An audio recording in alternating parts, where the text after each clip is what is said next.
After hearing everything is a weapon to a human, a desperate alien race abducts several humans and gives them ships, random gadgets, and instruction manuals. Written by CherubielOne. I want you to know that you are speaking before the highest panel. It is a matter of absolute urgency that our Defence Force leadership learns of what happened as soon as possible. Yeah, okay, the being on the view screen said with a faltering voice. If it was caused by the prospect of speaking before people of such high importance or the recent happenings, it was hard to tell. The room for the highest panel wasn't opulent. It was actually rather small and not really befitting the wide-reaching decisions being made there. But its use had grown from history and was deeply embedded in tradition. So the 12 beings of 5 different species sitting within had to cram themselves at one end of the table so all of them could see the antique 2D view screen. One of the 12, the same one who had spoken before, addressed the being on the other end of the screen. Please, verify yours is a scientific outpost. Population circa 1000? That's correct, the base commander said. You said there were no casualties? Yes, there were none. That never happened before. How did you do it? It wasn't us. We asked humans for help? Humans? The speaker repeated the unfamiliar word. The being on the view screen made an obvious gesture of embarrassment. I mean species ZZ9. There was murmuring amongst the 12 as information about that species came up on the small handheld screens in front of them. ZZ9 was an uncontacted species incapable of interstellar travel. Even their first interplanetary expedition, if one could call a visit to the moon of their own planet that, was only recently and had no larger scale follow-ups. The old table creaked as the speaker leaned forward, their tone incredulous. You mean to say that it was species ZZ9 that successfully defended your sector against a warband? No. They wouldn't be capable of that, and as of now they are still uncontacted and know nothing about what happened. I meant to say we had asked specific individuals for help. 4 to be precise.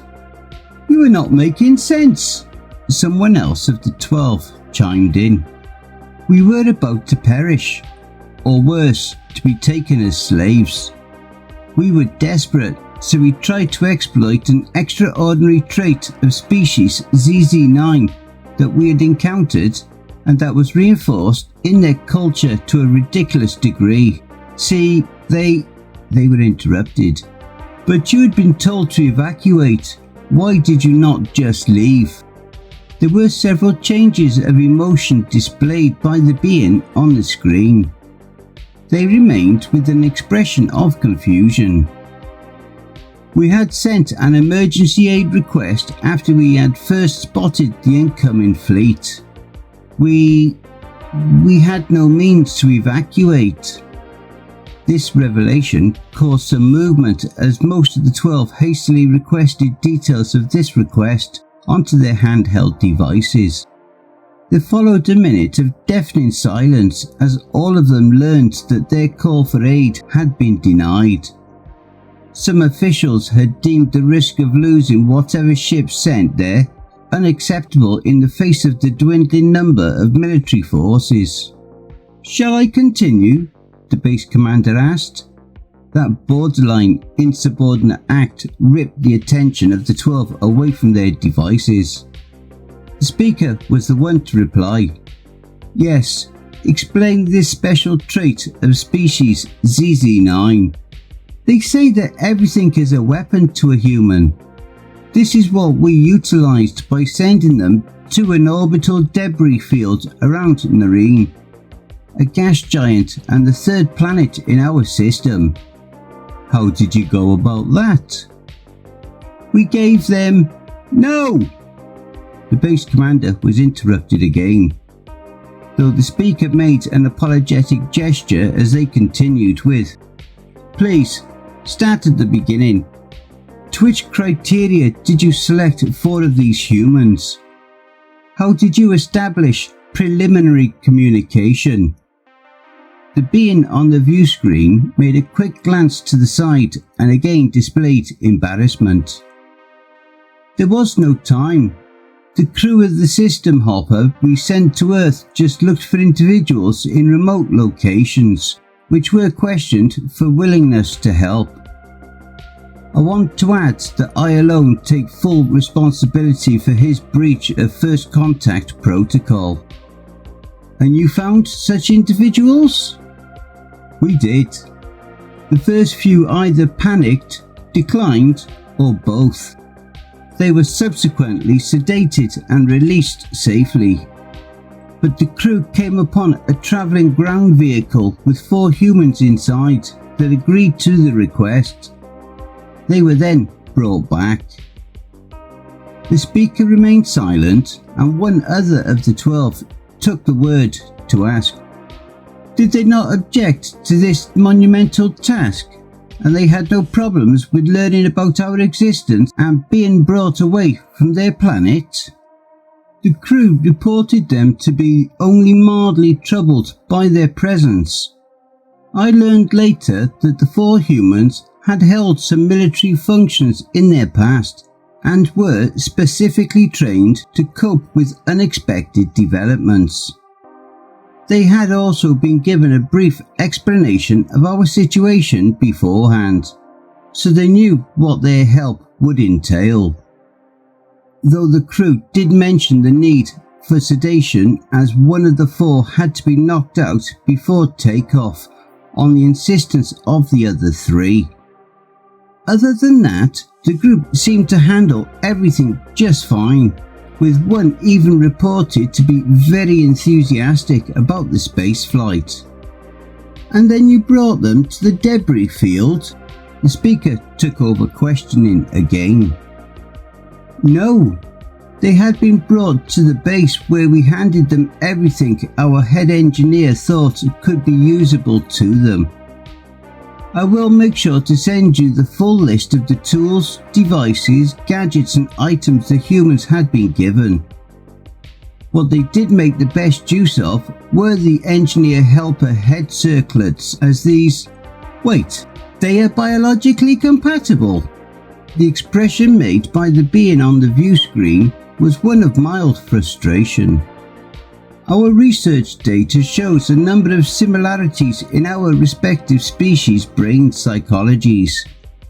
It seems we are similar enough that at least this kind of cerebral interface works on them. But the more impressive part is what came after. Someone else from the 12 loudly butted in. This is a supremely dangerous development. These devices are supposed to be species specific, and they contain highly sensitive information about the workings of our technology. You cannot just put them into the hands of some underdeveloped fools, especially if it turns out they are capable of using them. I am... The base commander trailed off into silence.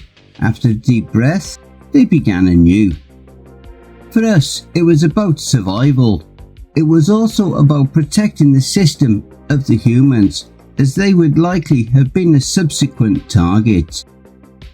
We just used everything we had available to give us and them at least a chance. Honourable as your intentions may have been, this will leave us considerable mark on your personal record. I would go so far as to... The speaker stopped the agitated political leader by motioning for silence. Then they addressed the screen. Please, tell us what happened next. Well, Amongst those 4 humans was a pre-established hierarchy. It was their leader that took over all correspondence, and they also put together a plan based on the information about the enemy we were able to provide and the available means for defense. They asked to be given a ship capable of bringing them and the equipment they had chosen to the orbital debris field at Nareen. What kinds of armaments can be found there? What did the humans make of them? The base commander replied, "None and nothing. The debris field is the result of a failed gas mining operation, and it remained a dumping ground for leftovers of interstellar development efforts by various civilian cooperatives for some time, until laws were passed that stopped such doings.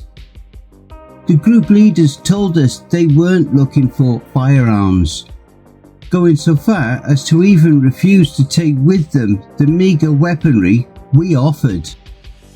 No weapons? How did they put up any sort of defense then?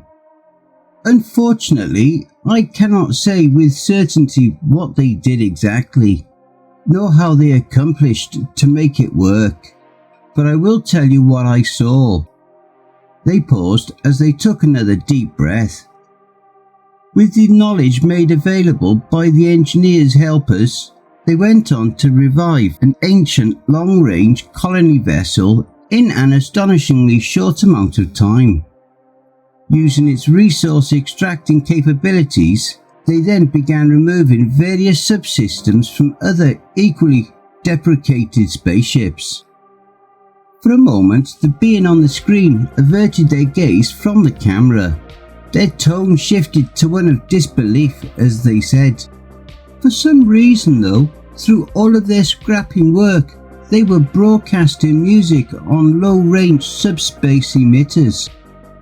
From what I know about their homeworld, it was definitely an assortment of pieces from there. I think it could have been battle."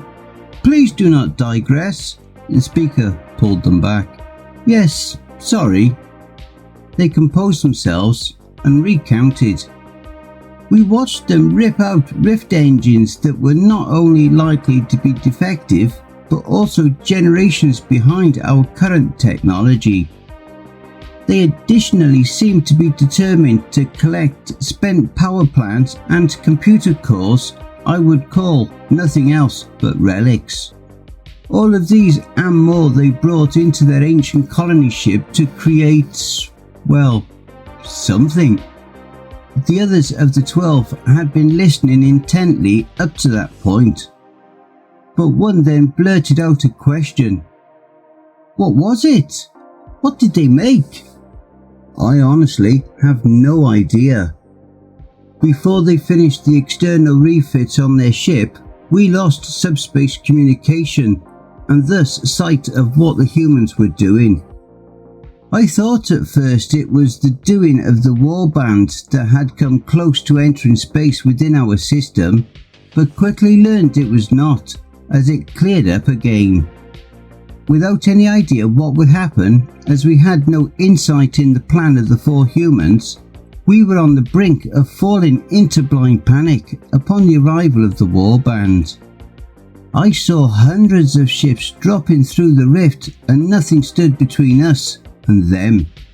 But just as we could see the fleet setting into motion towards us, a broadcast came from the orbit of Nareen. In rough words, the warbands were asked to surrender.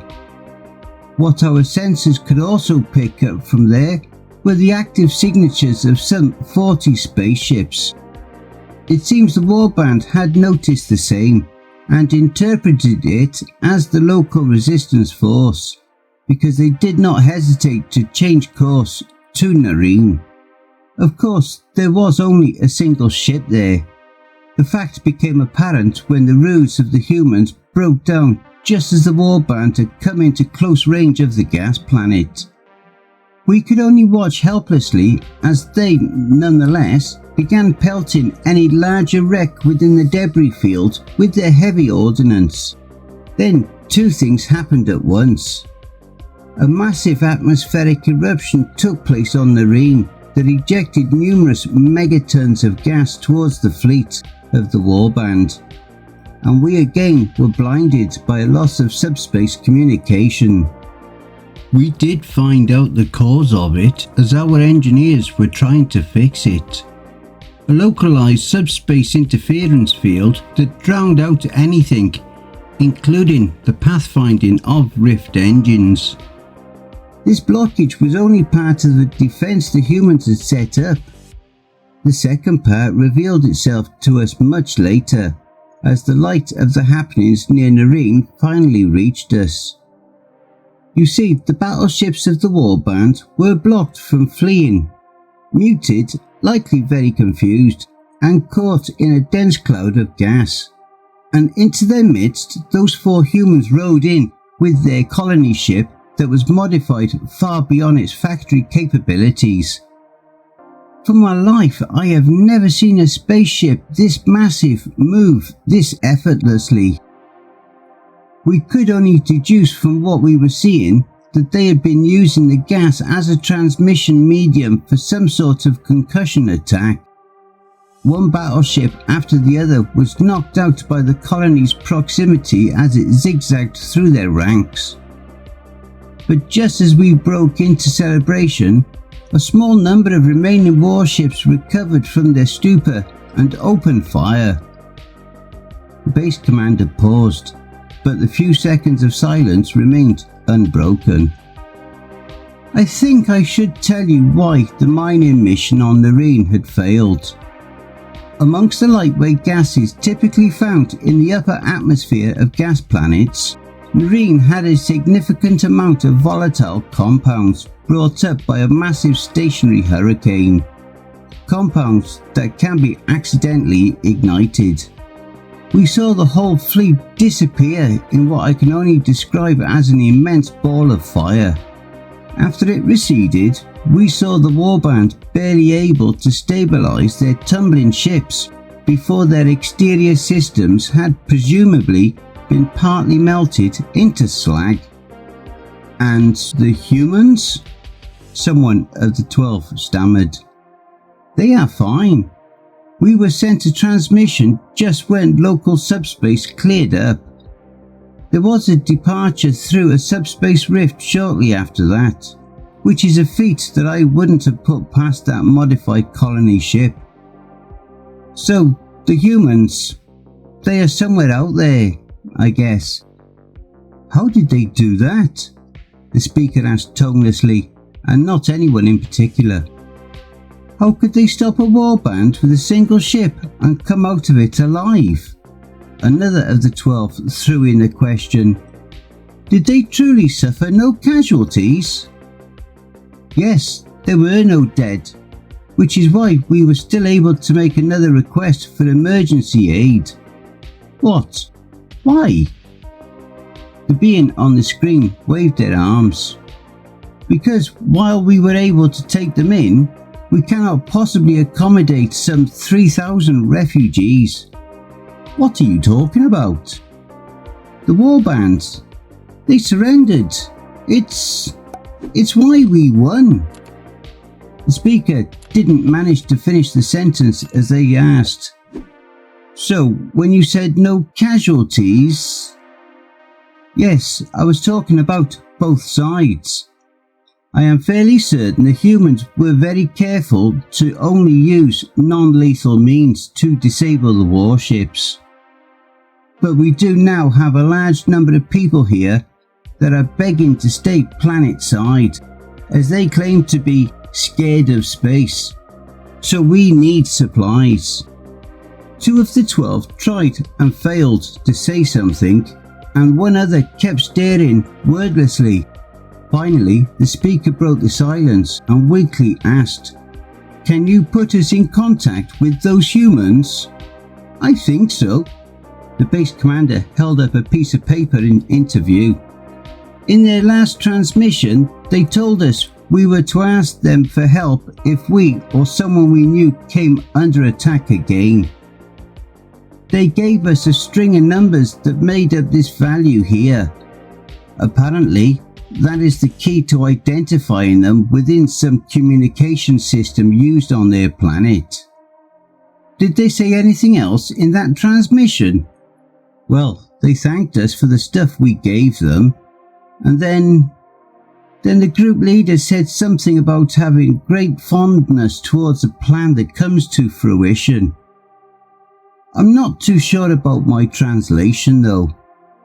After an exchange of glances with the other members of the 12, the speaker sat up straight and instructed, "That will be all for now.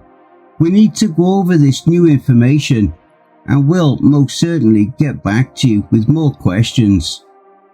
Make sure to compile a full report of the incident in the meantime and begin to investigate this communication tech of the humans.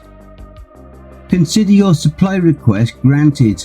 It will be dealt with as soon as you hand it in." The base commander made a gesture of understanding and the view screen clicked off. The historic room remained in silence for a while.